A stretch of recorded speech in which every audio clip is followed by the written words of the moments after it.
پیارے بچوں، السلام علیکم ورحمۃ اللہ وبرکاتہ۔ برج کورس کا 42واں دن۔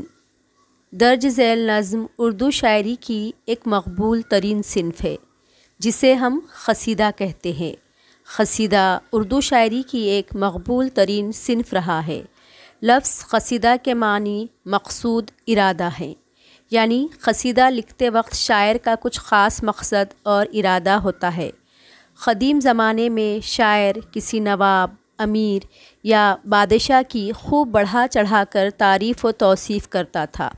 شاعر کا مقصد نواب یا بادشاہ سے انعام و اکرام حاصل کرنا ہوتا تھا۔ اپنے مقصد کی وجہ سے قصیدہ ایک موضوعی صنف ہے، لیکن اس کی مخصوص حیت بھی اہمیت رکھتی ہے۔ اس کا پہلا شعر مطلع کہلاتا ہے اور بعد کے اشعار میں غزل کی طرح مطلع کے قافیوں کی پابندی کی جاتی ہے۔ آؤ اہلیت پیدا کریں۔ قصیدے کا تکنیکی تعارف۔ قصیدے کے اجزائے ترکیبی۔ تشبیب۔ مطلع اس کا پہلا جز آتا ہے، اسے تشبیب کہتے ہیں۔ تشبیب کے اشعار میں شاعر کسی مخصوص موضوع، مثلاً موسم، زمانے کے حالات، خود اس کی اپنی شاعرانہ حیثیت وغیرہ پر چند اشعار کہتا ہے۔ گریز۔ قصیدے کا دوسرا جز گریز ہے۔ یہاں شاعر دوسرا مطلب بھی شامل کر سکتا ہے۔ گریز سے مراد یہ ہے کہ یہاں سے شاعر تشبیب کے موضوع سے گریز کر کے قصیدے کو مقصد یعنی نواب یا بادشاہ کی تعریف و توصیف میں اشعار شامل کرتا ہے۔ مدح۔ گریز کے بعد نواب یا بادشاہ کی تعریف و توصیف میں اشعار شامل کرتا ہے، اسے مدح کہتے ہیں۔ مدح قصیدے کا خاص حصہ ہے۔ عرض مدعا یا حسن طلب۔ مدح کے بعد ممدوح سے شاعر کو انعام و اکرام کی توقع ہوتی ہے، وہ اس مقصد کو عرض مدعا میں اشارہ کرتا ہے۔ یہ حصہ عرض مدعا یا حسن طلب کہلاتا ہے۔ اس کے بعد شاعر نواب یا بادشاہ کے لیے دعا پر قصیدے کو ختم کرتا ہے۔ قصیدہ دیکھیے۔ صبح دم دروازۂ خاور کھلا، مہر عالم تاب کا منظر کھلا، خسروِ انجم کے آیا صرف میں، شب کو تھا گنجی نئے گوہر کھلا، ہیں کواکب کچھ نظر آتے ہیں کچھ، دیتے ہیں دھوکہ یہ بازیگر کھلا، سطح گردوں پر پڑا تھا رات کو، موتیوں کا ہر طرف زیور کھلا، صبح آیا جانب مشرق نظر، ایک نگار آتشیں رخسار کھلا، بزم سلطانی ہوئی آراستہ، کعبۂ امن و امان کا در کھلا، تاج زریں مہر طابہ سے سوا، خسروِ آفاق کے منہ پر کھلا، شاہ روشن دل بہادر شہ کے ہیں، راز ہستی اس پہ سر تا سر کھلا، وہ کہ جس کی صورت تکوین میں، مقصد نو چرخ و ہفت اختر کھلا، مجھ پہ فیض تربیت سے شاہ کے، منصب مہر و محو و محور کھلا،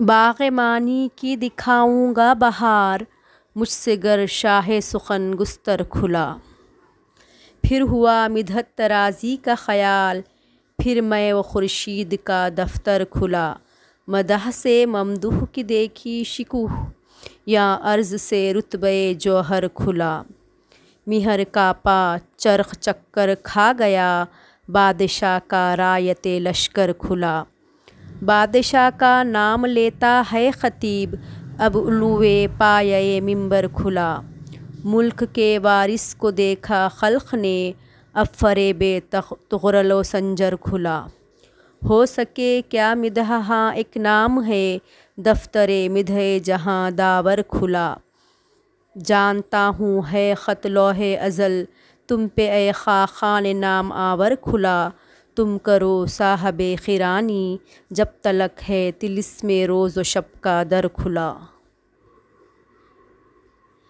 بچوں، سرگرمی سے پہلے اس قصیدے کا خلاصہ سمجھ لیتے ہیں۔ چونکہ اس قصیدے کے الفاظ تھوڑے مشکل ہیں، تو آئیے اسے بغور پڑھیے اور اپنی بیاض میں خوش خط لکھیے۔ خلاصہ: یہ قصیدہ مغل بادشاہ سراج الدین بہادر شاہ ظفر کی مدح میں لکھا گیا ہے۔ اس قصیدے کے شاعر مرزا غالب ہیں۔ اس قصیدے میں غالب نے فلکی اجسام جیسے چاند، سورج اور ستاروں کے حوالوں سے بادشاہ کے دربار کی آرائش اور سجاوٹ کو بڑی خوبصورت زبان میں پیش کیا ہے۔ وہ کہتے ہیں کہ صبح دم جب مشرق سے مہر عالم یعنی سورج تاب نمودار ہوا تو ساری دنیا نے طلوع آفتاب کے منظر کو دیکھا۔ رات کو آسمان میں جو گنجینے گوہر یعنی ستاروں کا خزانہ بکھرا ہوا تھا، اسے خسرو انجم یعنی ستاروں کے بادشاہ سورج نے خرچ کر دیا۔ اب آسمان ستاروں سے خالی ہے۔ یہ ستارے بڑے بازیگر ہیں۔ یہ ستارے ہوتے کچھ ہیں اور دکھائی کچھ دیتے ہیں، یعنی یہ کھلا دھوکہ دیتے ہیں، مگر اب وہ معدوم ہو گئے ہیں۔ اب ان کی بجائے مشرق سے سورج کا آتشی چہرہ جھانک رہا ہے۔ اس کے ساتھ ہی بادشاہ کا دربار آراستہ ہو گیا، گویا کعبہ امن و امان کا دروازہ کھل گیا۔ آسمانوں کے بادشاہ مراد بہادر شاہ ظفر کے سر پر تاج زریں ہے۔ وہ مہر تابہ سے کہیں زیادہ روشن اور تابناک ہے اور بادشاہ کے چہرے پر خوب جچ رہا ہے۔ بہادر شاہ ظفر روشن دل ہیں۔ وہ راز ہستی سے بخوبی واقفیت رکھتے ہیں۔ اللہ تعالیٰ نے تو آسمانوں اور 7 ستاروں کی تخلیق کے مقصد کو پیش نظر رکھتے ہوئے ان کو تخلیق فرمایا تھا۔ یہ میری خوش نصیبی ہے کہ بادشاہ کی تربیت کے طفیل مجھے سورج، چاند اور زمین کے محور کا مقام حاصل ہو سکا۔ اگر شاہ سخن گستر یعنی خوش بیان شاعر بادشاہ مجھ سے کھل جائے، یعنی وہ اپنے معافی و ضمیر کو مجھ پر آشکارا کرے، تو میں بھی معانی و مطالب کے باغات کی بہار دکھاؤں گا۔ شاعرانہ مبالغہ آرائی سے کام لیتے ہوئے غالب کہتے ہیں کہ مجھے بادشاہ کی تعریف و توصیف کا خیال آتا ہے تو میں و خورشید کے دفتر کھل جاتے ہیں۔ ممدوح یعنی بادشاہ کی عظمت اور رتبے کی خوبیاں ظاہر ہوتی ہے۔ جب بادشاہ کے لشکر کا پرچم لہراتا ہے تو سورج لرز اٹھتا ہے اور آسمان چکرا جاتا ہے۔ جب خطیب دوران خطبہ بادشاہ کا نام لیتا ہے تو منبر کے پائے کی بلندی 2 چند ہو جاتی ہے۔ جب دنیا ملک کے وارث کو دیکھتی ہے تو ترکستان کے فرما روا تغرل و سنجر کی اہمیت کا فریب کھل جاتا ہے۔ غالب کہتے ہیں کہ بادشاہ کی مدح بھلا وہ کیا کر سکیں گے؟ فقط یہ کہنے کی بات ہے کہ بادشاہ کے قصیدے کا انہوں نے دفتر کھول دیا ہے۔ خط لوح ازل سے بادشاہ کی ناموری، شہرت، شان و شوکت اور عظمت ظاہر ہے۔ اس لیے میں جو بادشاہ کی تعریف و توصیف بیان کر رہا ہوں، بادشاہ سلامت اس سے زیادہ کے مستحق ہے۔ خدا کرے کہ وہ رہتی دنیا تک حکومت کرتے رہیں۔ سرگرمی نمبر 1، ذیل کی سرگرمیاں مکمل کیجیے۔ پہلا ہے، دیکھیے، دن رات کا چکر جب تک چلتا رہے گا بادشاہ حکمرانی کرتے رہیں گے۔ اس مفہوم والا شعر لکھیے۔ تو شعر دیکھیے: تم کرو صاحب خیرانی جب تلک ہے طلسم روز و شب کا در کھلا۔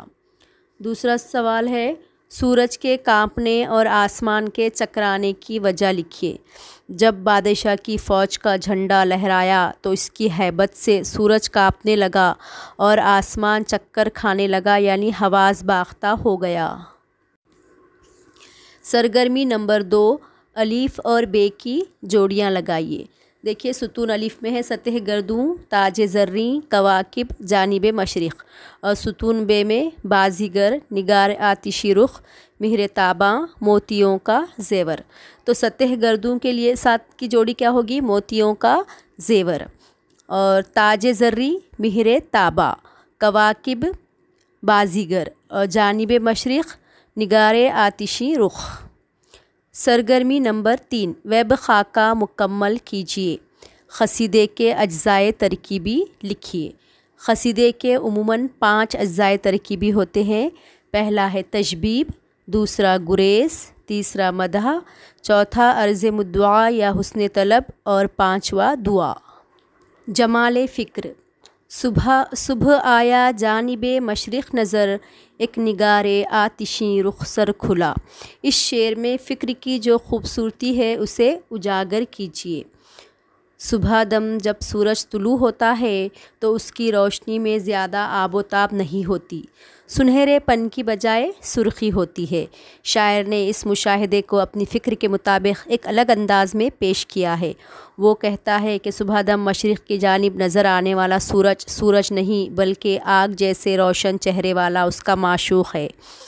چاند میں محبوب کا حسن تلاش کرنا ایک عام شاعرانہ روش ہے، مگر سورج میں محبوب کی خوبصورتی دیکھنا ایک منفرد انداز ہے۔ محبوب کے گلگوں چہرے کو سورج کی لالی میں تلاش کر کے شاعر نے اپنے خیال کے اچھوتے پن کا اظہار کیا ہے۔ اس کے بعد سرگرمی نمبر 4 ہے، دیکھیے، درج بالا قصیدے سے صنعت مبالغہ والے کوئی 2 شعر لکھیے۔ تو پہلا شعر دیکھیے، وہ کہ جس کی صورت تکوین میں مقصد نو چرخ و ہفت اختر کھلا۔ دوسرا شعر، مہر کاپاں چرخ چکر کھا گیا، بادشاہ کا رایت لشکر کھلا۔ سرگرمی نمبر 5، انٹرنیٹ کی مدد سے بہادر شاہ ظفر کے تاریخی حالات معلوم کیجیے۔ ابو المظفر سراج الدین محمد بہادر شاہ غازی اکبر شاہ ثانی کا دوسرا بیٹا جو لال بائی کے بطن سے تھا، ان کا سلسلہ نسب 11ویں پشت میں شہنشاہ بابر سے ملتا ہے۔ یہ دہلی میں پیدا ہوئے۔ خاندان مغلیہ کے آخری بادشاہ اور اردو کے ایک بہترین و مایہ ناز شاعر تھے۔ ابراہیم ذوق کے شاگرد تھے۔ ذوق کی وفات کے بعد مرزا غالب سے شاعری میں رہنمائی حاصل کرتے تھے۔ 1252 ہجری بمطابق 1837 عیسوی کو قلعہ دہلی میں ان کی تخت نشینی کی رسم ادا کی گئی۔